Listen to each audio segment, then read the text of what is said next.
quand on cherche par exemple une personne pour rejoindre le collectif, et bien, du coup on est très au clair sur la vision de la Home et que la Home fait partie intégrante de la grande vision du collectif.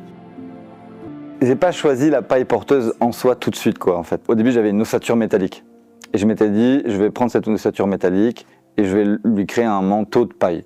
En fait en réfléchissant à cette idée c'était vraiment une idée pas top quoi parce que du coup l'acier c'est pas fait pour ça, une charpente en acier elle aurait pas tenu le poids de la paille, il fallait mettre beaucoup de béton dans l'acier, il fallait adapter l'acier etc.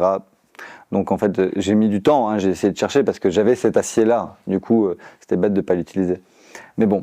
Du coup, on a abandonné l'acier. Ensuite, on est parti sur maison poteau-poutre, enfin ossature poteau-poutre, remplissage paille, un peu de ces maisons colombage style là quoi. C'était cher quoi, puis c'était technique. Je me sentais pas trop de faire plein de tailles de bois et tout. Enfin voilà, je me sentais pas trop. Ossature bois, ça m'intéressait pas plus que ça vraiment. C'était cher et puis ça m'intéressait pas. Voilà. Et ensuite, il restait du coup la paille porteuse en petit ballot, mais je me sentais vraiment pas paille porteuse petit ballot. Mais je faisais du coup de la recherche autour de la paille et tout. J'avais mon voisin qui était agriculteur qui pouvait me fournir de la paille. Un jour, je vois les gros ballots quoi, dans son hangar et je me dis, bon, je sais qu'il existe une technique de botte de paille gros ballot qui s'appelle la technique Nebraska.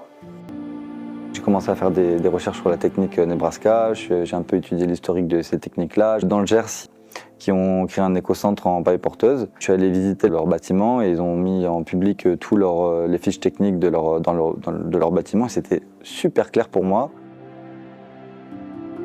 Juste avant que je découvre ce bâtiment-là, je m'étais dit, ok, je vais faire de la paille porteuse, mais je vais mettre les bottes de paille à plat, quoi. Donc, c'est-à-dire avoir une épaisseur de mur de 1,20 m. Puis je suis allé voir le bâtiment dans le Gers et je me suis dit, bon, quand même, ça tient, quoi. Enfin, c'est sur champ, mais ça tient, quoi. Donc, je sais pas quoi, pourquoi pas y aller quoi.